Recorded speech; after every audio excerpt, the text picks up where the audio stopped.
मेरा नाम शिल्पा है। मैं घर की बड़ी बेटी हूँ। मैं और मेरा छोटा भाई बस हम दो ही हैं। मम्मी पापा मेरे बहुत अच्छे हैं, मुझे बहुत सपोर्ट किया। जितना चाहा मुझे पढ़ाया। मैंने बीटेक भी किया है। हमेशा से मुझे टीचर ही बनना था। मुझे बच्चे भी अच्छे लगते हैं। परिवार और सपने के बीच मुझे कभी प्यार में गिरने का समय ही नहीं मिला। मैं शुरू से ही अरेंज मैरिज करना चाहती थी। मम्मी पापा जो भी मेरे लिए लड़का देखेंगे वो अच्छा ही हो। मुझे पता है वो मेरी हाँ जरूर पूछेंगे। अब मम्मी पापा ने मेरी शादी की तैयारियां तेज कर दी हैं।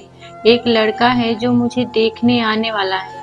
लड़के की तस्वीर उसके पहले आ गई। पापा पहले लड़के की खोज खबर अच्छे से निकलवाते, फिर ही मुझे किसी की तस्वीर दिखाते हैं।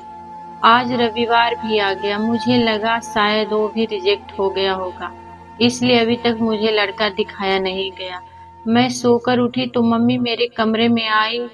बोली, बेटा लड़के वाले आने वाले। बहुत ही सही ढंग से मुझे तैयार होने को बोला और फिर चली गई। लड़के वाले आ गए। मैं अभी भी किचन में ही नाश्ते और चाय की प्लेट जमा रही थी। बाहर से मुझे बात करने की आवाजें सुनाई दे रही है। कुछ ही मिनटों बाद मम्मी की आवाज आई। मैं बाहर ट्रे लेकर आई। ट्रे रखकर मैंने सबसे पहले उसके मम्मी पापा को नमस्ते किया।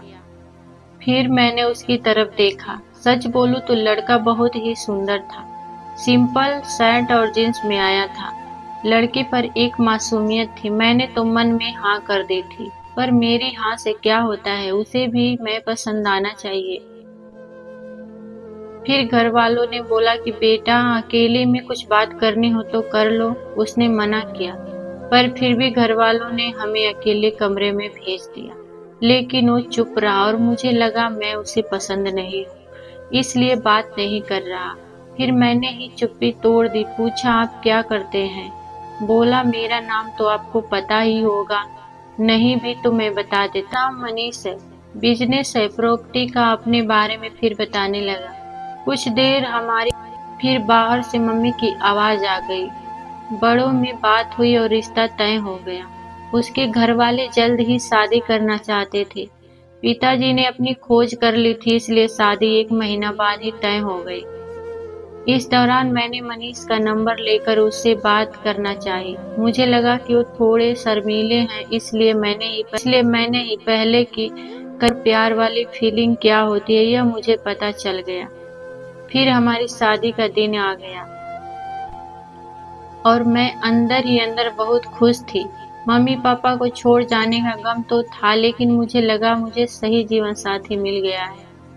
सुहाग रात आ गई। मैं थोड़ी घबराई हुई थी। बेड पर वो आए और मेरी तरफ देखा। मैंने भी हल्की सी स्माइल पास की।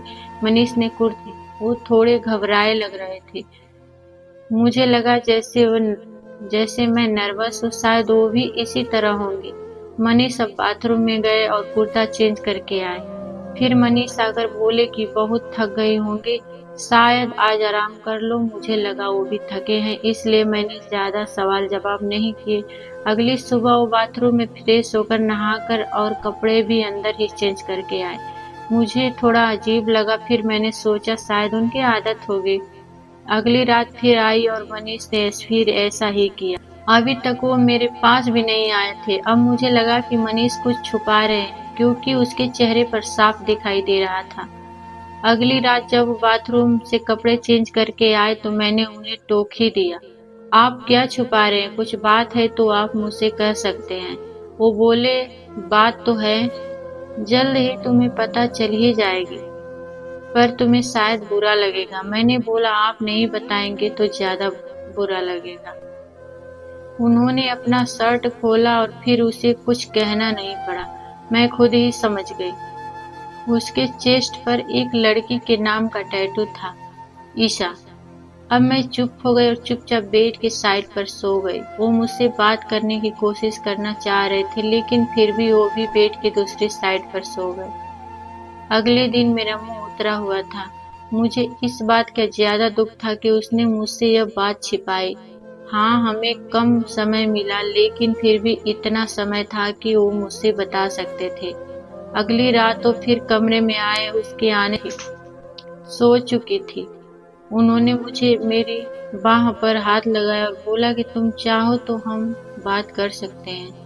मैंने बोला अब क्या बताओगे? वो बोले कि मैं उस लड़की से प्यार करता था, लेकिन ईशा को हमेशा से विदेश में शिफ्ट होना था, इसलिए जब उसे मौका मिला तो वो चली गई। मैंने पूछा वो तुम्हें छोड़कर किसी और के साथ चली गई? वो बोले हाँ, मैं चाहता तो यह टैटू को साफ करवा लेता, लेकिन मैंने सोचा पहले तुम्हें बताऊंगा। तुम्हारी बातों से मुझे लगा था कि तुम समझोगी। फिर वो चुप हो गए। मैंने बोला तुम मुझे शादी के पहले भी बता सकते थे। वो बोले अगर मैं बताता तो क्या तुम शादी नहीं करती? और अगर अब भी तुम जाना चाहती हो तो जा सकते हो। मैं वही करूंगा जो तुम्हें अच्छा लगे। उस रात मेरा गुस्सा पता नहीं कहाँ चला गया, लेकिन थोड़ा डर भी था। कहीं फिर से झूठ नहीं बोल रहे, मासूम शक्ल बनाकर। मैंने कुछ जवाब नहीं दिया। लगभग 3 महीने तक हमारी बात नहीं हुई। मैं भी अपने पापा की तरह उनकी परीक्षा ले रही थी। फिर एक रात मैंने उससे पूछा कि उस लड़की से ज्यादा प्यार करोगे मुझे? वो बोले वो तो उसी रात हो गया था जब तुमने सच सुनने के बाद वो बोले अब तो बोल दो। उनकी मासूम शक्ल ने मुझे उसके गले लगने पर मजबूर कर ही दिया। मुझे सच में अच्छा पति मिला है। आखिर अच्छे लोगों के साथ अच्छा ही होता है। तभी इनको ईशा नहीं मिली। दोस्तों, कहानी अच्छी लगी तो प्लीज लाइक सब्सक्राइब जरूर करें और कमेंट करके भी बताएं।